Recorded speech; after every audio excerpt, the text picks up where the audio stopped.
Hello and welcome into another episode of Locked on Wolves. This is the postgame podcast and the first victorious postgame podcast we've had in a while. The Wolves beat the Portland Trail Blazers in Portland on Sunday night by 5. On the postgame pod, we're talking key takeaways, the unique rotation the Wolves deployed at times on Sunday, and also really kind of exactly how you draw it up in terms of the Timberwolves' big three, carrying them to the victory, holding on late, limiting Damian Lillard as much as possible. It was a fantastic game. We're going to talk all about it, key takeaways, individual studs and duds, and more all on the show here today. Welcome in.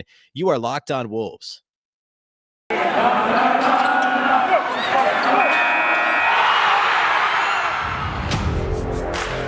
are Locked on Timberwolves, your daily Minnesota Timberwolves podcast. Part of the Locked on Podcast Network. Your team every day.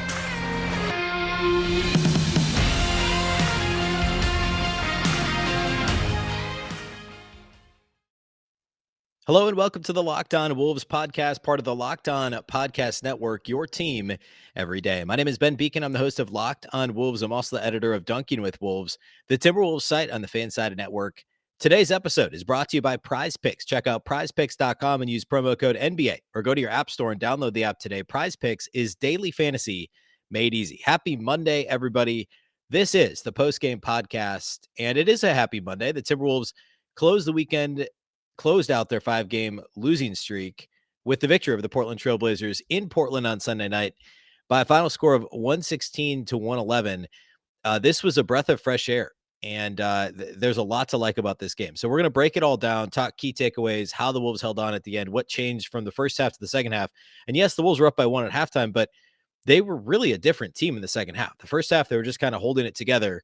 In the second half, they, built a double-digit lead a couple different times, were down late, but still surged ahead and ended up winning by multiple possessions. It was really kind of a fun game overall. So we're going to do key takeaways.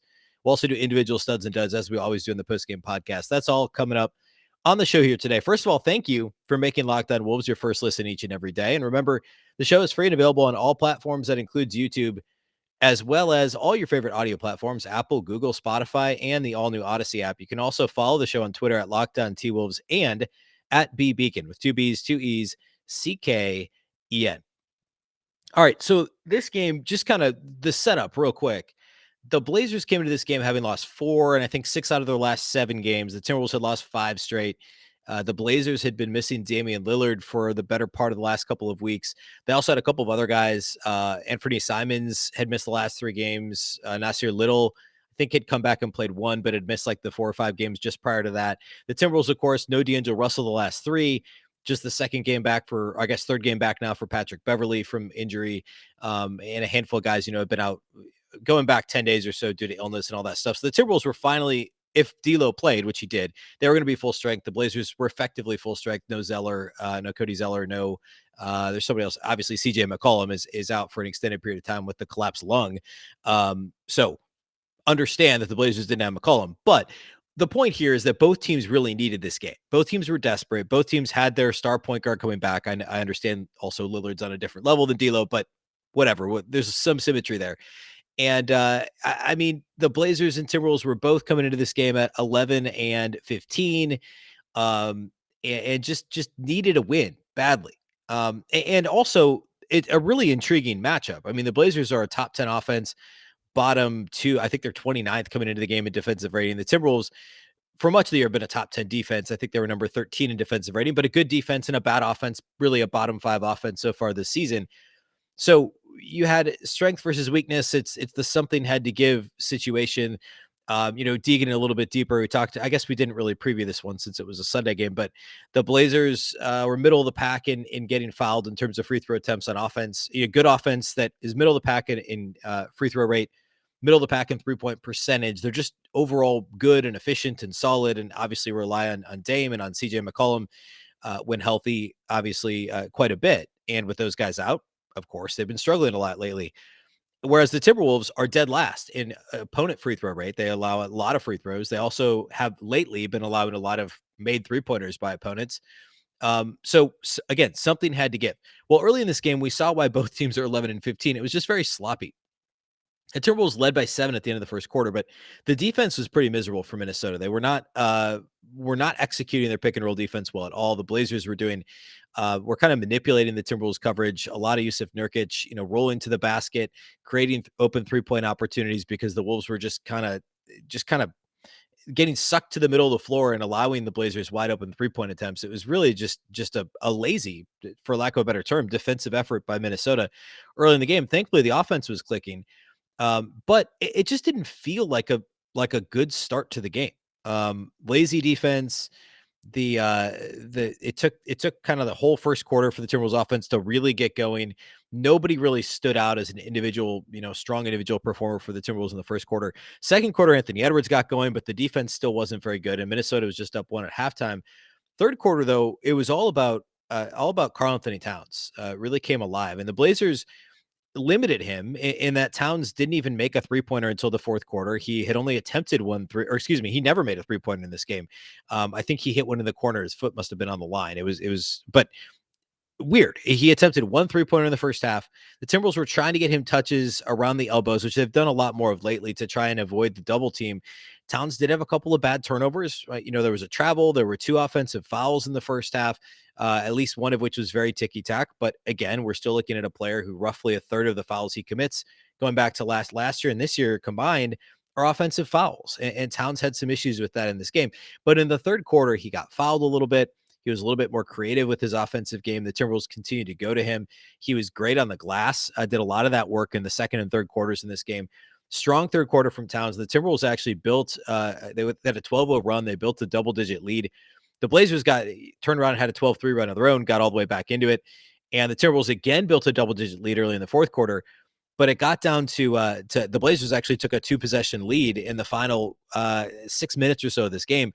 And then D'Angelo Russell did what D'Angelo Russell does after Towns missed a couple of open opportunities from the perimeter. D'Lo did D'Lo things, made a couple of big 3-pointers, and did exactly what everybody expected. And after this team was down, they were down 4. D'Lo hits a 3.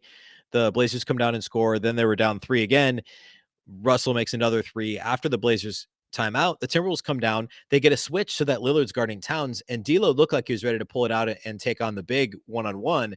But instead realized, okay, I give Towns the ball at the free throw line with Lillard guarding him. He's going to go down and score. And he didn't. To Towns' credit, he didn't do the thing we see him do too often, which is run over the little guarding him or commit an offensive foul. He didn't. And he scored, put the Wolves up by a possession again. Next time down, D'Angelo Russell makes a great play. Jared Vanderbilt, this was the possession when D'Lo missed it. Vanderbilt got the offensive rebound and a putback. And then from that point forward, it was just offensive execution. Ant got fouled, made a couple of free throws. Patrick Beverley made a tough shot.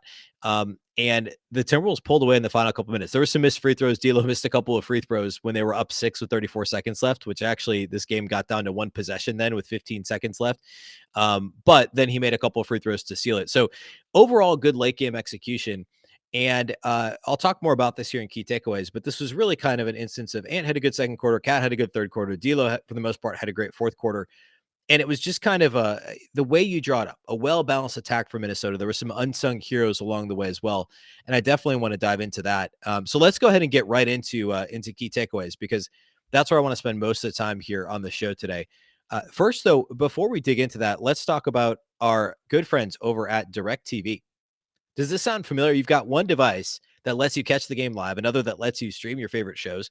You're watching sports highlights on your phone, and you've got your neighbor's best friend's login for the good stuff. Well, I want to tell you about a simple way to get all that entertainment you love without the hassle, and a great way to finally get your TV together. It's called DirecTV Stream, and it brings live TV and on-demand favorites together like never before, so you can watch your favorite sports, movies, and shows all in one place.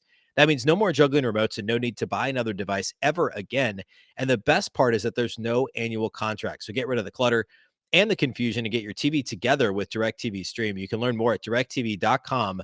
That's directtv.com. Compatible device required. Content varies by package.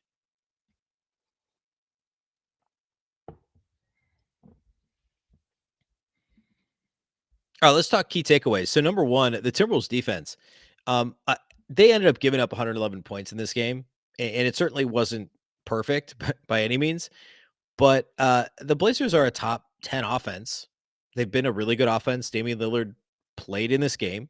Granted, had missed some time and didn't have a good game, but that's also partly credit to how the Timberwolves defended Damian Lillard. Um, in a broader context, the Timberwolves got off to a really slow start defensively. I mentioned that off the top of the show. Um, the uh, the defensive rotations were slow. The low man wasn't stepping up. There were multiple players that were the culprit here. There wasn't communication, right? I mean, the Timberwolves were not doing the things that they need to do if they're going to execute their typical defensive coverage. They simply weren't checking the proper boxes, and Portland was getting too many easy shots. And again, for a good offense, they don't need any help. But late in the game, that was completely flipped. And actually, you saw it coming out of halftime. I mean, immediately in the third quarter, as the Wolves built that double-digit lead, it waned a little bit as the Blazers tried to go small. We'll get into rotations here in a minute. As the third quarter wore on, but right out of the gate, third quarter, and then late in the game in the fourth, the defense was really good. Scrambling, crisp rotations, Xing out to make sure that they're contesting three-point shooters, especially in the corner, helping each other out, rebounding. I mean, securing defensive rebounds. The Timberwolves, one of the reasons they were able to hang in this game in the first half when their defense was struggling was because they did a good enough job rebounding the ball. They actually led in second chance points. They also did a good job defending without fouling in the first half for the most part. Those things all showed up late. They were really hustling. And the Blazers actually were fortunate that they were in this game as much as they were in the final minute, because Minnesota had multiple strong defensive possessions in a row. And there were a couple of just fortuitous bounces for the Blazers. There were a couple of ticky-tack foul calls as well. That was kind of more late third, early fourth quarter when Minnesota was trying to pull away. But all the problems Minnesota had in the first quarter in this game, they flipped them on their head in the fourth quarter. The hustle, the scrambling, the contesting shots on the perimeter, closing out under control, securing defensive rebounds, all those things were really good down the stretch. And I was really impressed by how they really pulled it together after such a rough start in that regard. The second thing would be a little bit of a creative rotation from Chris Finch, and nothing terribly groundbreaking. We didn't see any like completely off the wall, lineups or anything like that. But the starting lineup, we saw both Patrick Beverley and D'Angelo Russell healthy again. That bumped Taurean Prince out of the starting lineup. It actually bumped Taurean Prince out of the rotation entirely. I believe, if I'm not mistaken, this is only the second game this year that Prince has had a DNPCD. Did not play, coach's decision. Prince did not play. Josh Okogie did not play. Jordan McLaughlin did not play.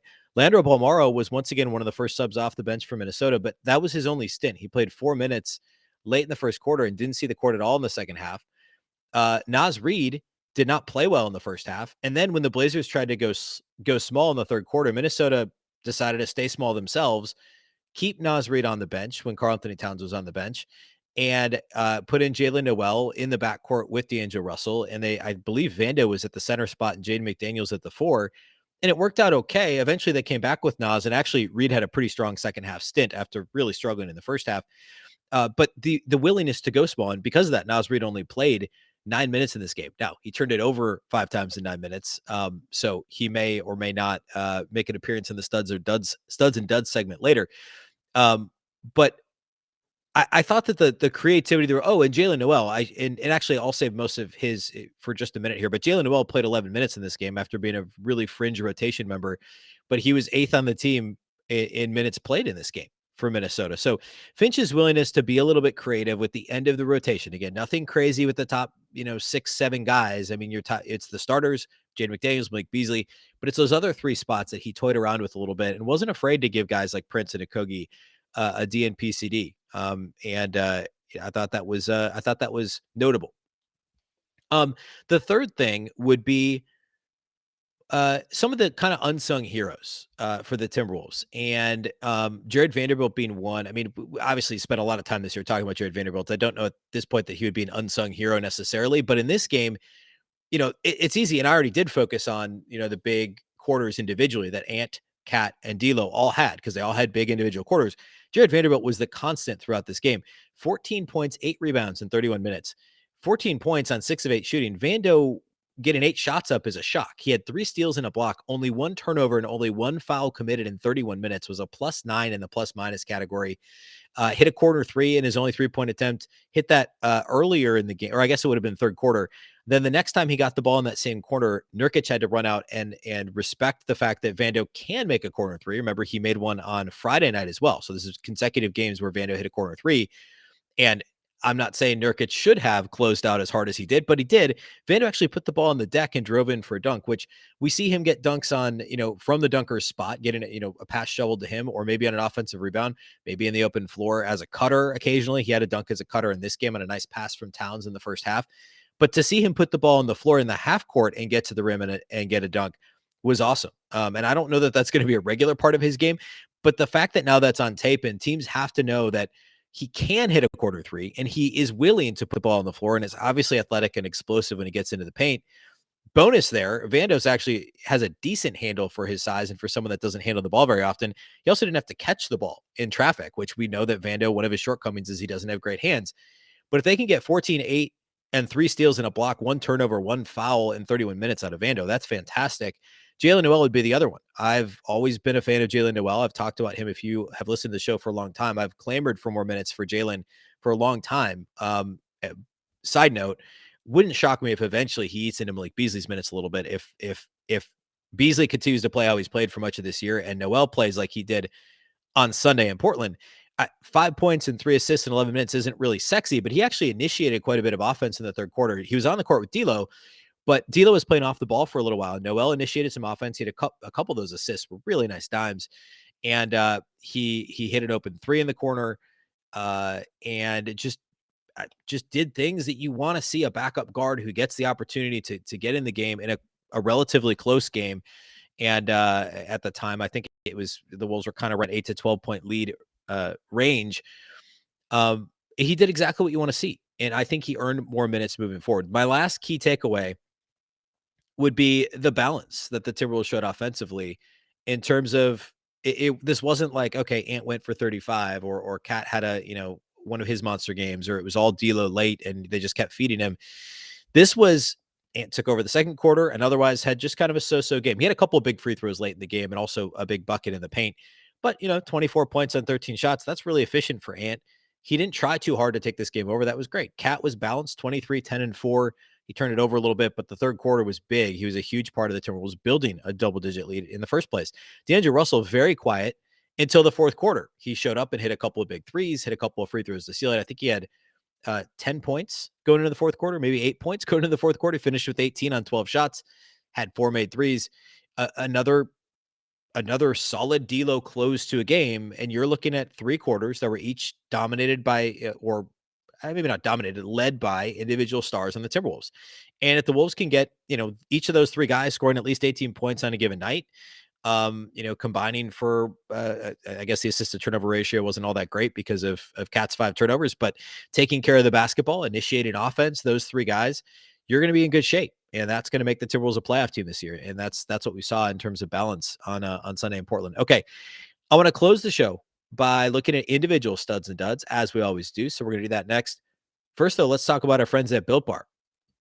This holiday season, grab the protein bar that tastes like a candy bar or even better than a candy bar. Built Bar, filled with so much holiday goodness, rich with decadent flavor, covered in chocolate, but amazingly low in calories, sugar, net carbs, and fat, and high in protein. You get the best of both worlds, delicious and healthy. So many flavors, you'll have a hard time choosing. We have raspberry or mint brownie, cherry or double chocolate, cookies and cream or peanut butter brownie. Built Bar gives you that extra feel you need to bust down those mall doors and battle all the holiday shoppers. Or if you're just standing in endless shopping lines, Built Bar can give you that extra something to keep you going. So throw it in your jacket or purse. You never know when you're going to need it. Because it's the season of peace and love, don't bring up your favorite Built Bar flavor at family parties. People are so passionate about their favorite flavor, they'll fight for it, as I would fight for, I don't know, any of the cookie dough flavors, or the cookie dough flavor, I should say, any of the coconut flavors. And things could definitely get out of hand. Want to cozy up with something warm? Here's a holiday secret. Dip your Built Bar into a piping hot cup of cocoa. Let it melt a little, give your beverage a bit of that Built Bar flavor. Plus, you have a nice melty Built Bar to go with it. Like some of those marshmallowy treats around the holidays, you need to get your hands on Built Bar Puffs. They're light, fluffy, and marshmallowy through and through, different flavors, all covered in chocolate. Taste so good, you won't believe that they're filled with protein. Go to Built.com, use promo code LOCKED15. You'll get 15% off your order. Again, that's promo code LOCKED15 at Built.com. You'll get 15% off your order. Let's also talk about betonline.ag. BetOnline has you covered all season. More props, odds, and lines than ever before. As football season continues the march to the playoffs and basketball nears the 1/3 point in the regular season schedule, BetOnline remains your number one spot for all the sports action this season. Head to the new updated desktop or mobile website to sign up today. Receive your 50% welcome bonus on your first deposit. Just use the promo code LOCKEDON to receive that bonus. From basketball to football, NHL to boxing and UFC, right on down to your favorite Vegas casino games. Don't wait to take advantage of all the amazing offers available for the 2021 and now headed into the 2022 season. BetOnline is the fastest and easiest way to bet all your favorite sports. Again, that's betonline.ag, a 50% welcome bonus on your first deposit with the promo code Locked On. BetOnline, where the game starts.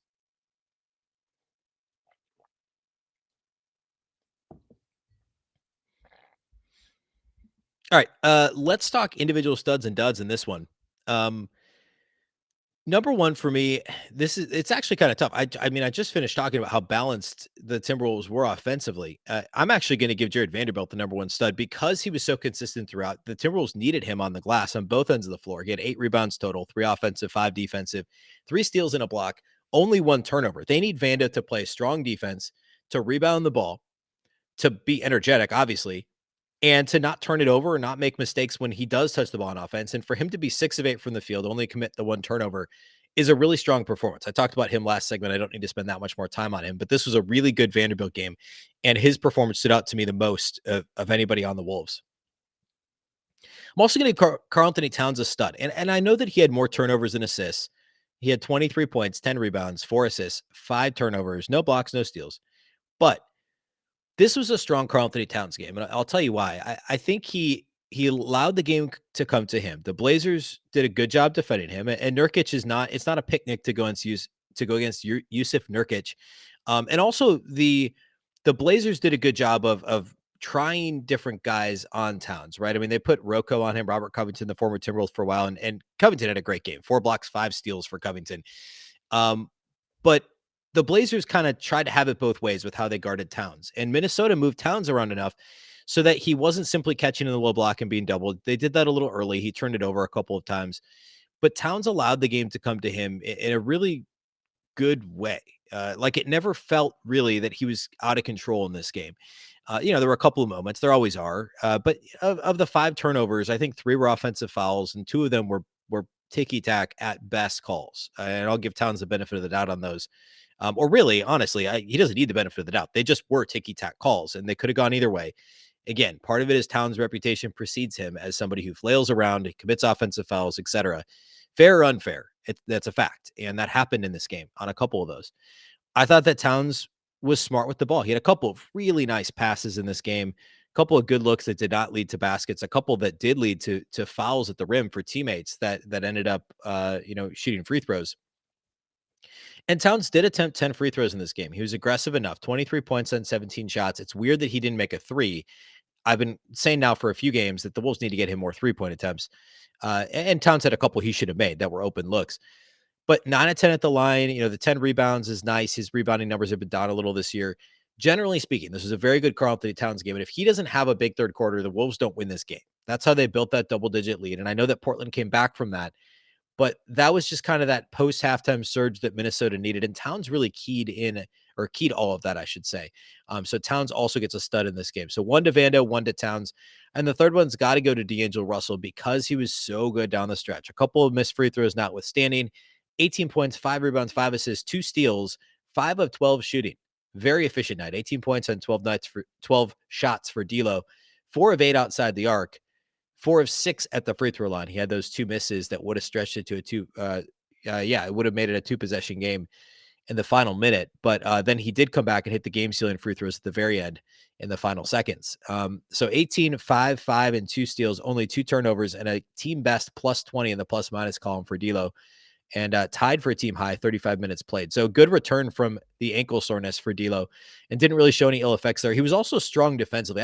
I should have keyed in on this more in key takeaways, but he was a big part of the Wolves defense on Dame. Lillard only had, he had 24 points, 11 rebounds, 6 assists, but he also shot 5 of 17 from the field, 3 of 14 outside the arc, and 5 turnovers.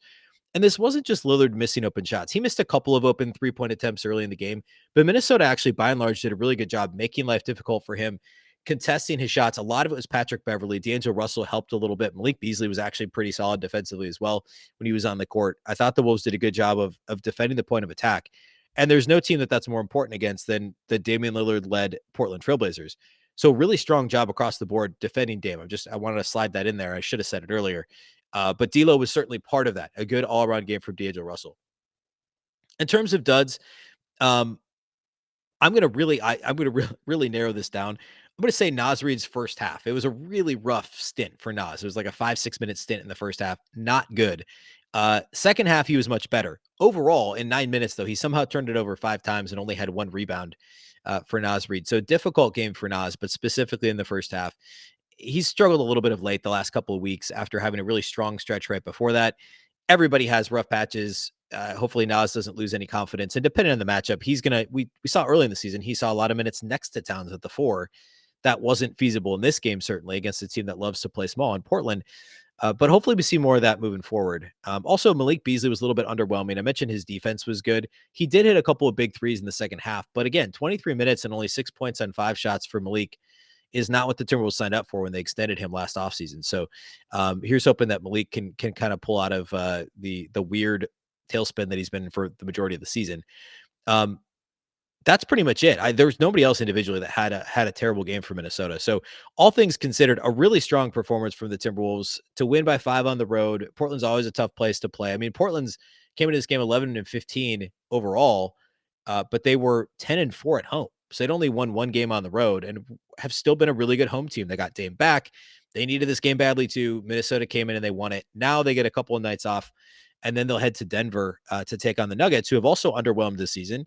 They'll take on the Nuggets on Wednesday. So they'll actually get Monday and Tuesday off and face the Nuggets in Denver on Wednesday. So that's all we have for today. Of course, we'll be back Tuesday. We'll have a show Tuesday as well as Wednesday, daily, Monday through Friday. If you're not following or subscribed, please do. And if you are, thank you for making Locked On Wolves your first listen each and every day. Remember, Locked On Wolves is free and available on all platforms. That includes YouTube, as well as all the audio platforms, Apple, Google, Spotify, and Odyssey. And also just really anywhere you want to listen to podcasts. You can also follow on Twitter at Locked On T-Wolves and at Beecken with 2 B's, 2 E's, CKEN. All right, that's all we have for today. Thanks again for listening to the Locked On Wolves podcast, part of the Locked On Podcast Network. Remember, the Locked On Network is your local experts on all the biggest stories. Once again, I'm Ben Beecken. This is the Locked On Wolves podcast, and we'll catch you next time.